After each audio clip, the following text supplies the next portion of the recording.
Johnny Rose Malwa Junior Kaya nung guru kere Not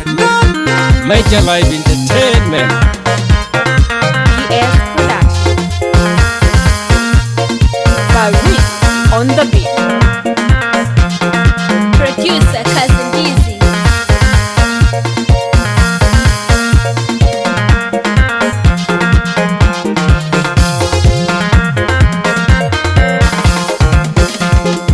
Alekalanyantin jeng jatudo Alekalanyantin jeng jatudo dilan Jok tembu win Jok tembu lam Jok tembu loy wala dil kache jurut kong lew Jok tembu win Jok tembu lam Jok tembu loy wala dil kache jurut kong lew Jok tembu lam adil kache jurut kong lew Dengir manjang Dengir denga Dengir manjang Dengir denga kacagoyan Jirom ganyan wiko kanor Kajating gunyar pian dia ben Kajating bapo digi digi yan unum Nyad po kadiyan Wadu kajatong wabagwen Nyad po kadinyan panda Wadu kajatong wabagwen Kalagin suka kaje Kalwel nyan ibay panadu ben pengalop Kalwel jingaju japayo bibi Dupen ting welken Alekalanyantin jeng jatudo Alekalanyantin jeng jatudo dilan Jok tembu wil Jok tembu lam Jok tembu loy wala dil kache jurut kong lew Jok tembu wil Jok tembu lam Jok tembu loy wala dil kache jurut kong lew Jok tembu lam adil kache jurut kong lew Baby jala duru ding Kaja duru jamde Kaja duru welgen Kaja gol jamde Nyan jagol an yidim dingan Lor jer kabuj lor jer mama gediyo Ini jagol an yidim dingan Lor jer kabuj lor jer mama gediyen Kalagin duaw Agwen yan yidim dingan Lor jer kabuj lor jer nyan ma gediyen Nyar loy Yang di nyar minga Nyar loy Abibbe nyar minga mama gediyen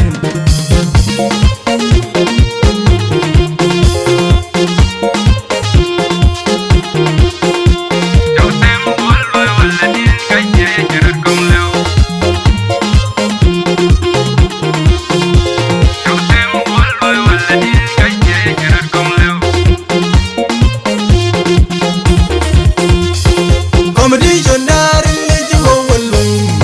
Lum ga jam kapal nyan dien wibo Betel we Lum ga jam kapal nyan dien wibo yen Betel we Choke ben ge daw mien Kachi kon lew Choke ben ge miep da kon Kachi kon lew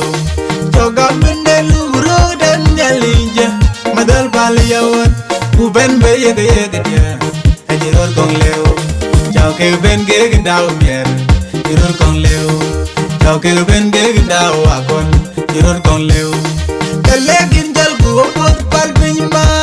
Nyeda kenyer chi etiekam Omen lum Kalegin jal guo pot tapiny Nyeda kenyer chi etiekam Omen lum Ujem gunyer yapiat wel Nyer yapiat chem pot kutung jorul ping Magu jem gunyer yapiat wel Nyer yapiat chem pot kutung jorul ping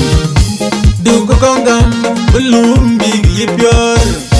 Duko kongam belum big chwadum Duko kongam belum big yipior Duko kongam belum big chwadum Kulum kina man kwadranda Competition daring leji wawalum Lum ga jam kapal nyan dien wibo Betel we Lum ga jam kapal nyan dien wibo yen Betel we Choke ben ge daw mien Kachi kon lew Choke ben ge miep da kon Kachi kon lew Choka bende luro dan nyalinja Madal pal yawat Uben be yega yega dia Kachi ror kon lew Choke ben ge daw mien Iror kon lew Choke ben ge daw akon Iror kon lew Kiden buna dagden gabu golangan Kiden buna kajiting gabu aru gangan Kiden buna dagden gabu golangan Kiden buna kajiting gabu aru gangan Alatu in what be a cow Alatu in what be a cow be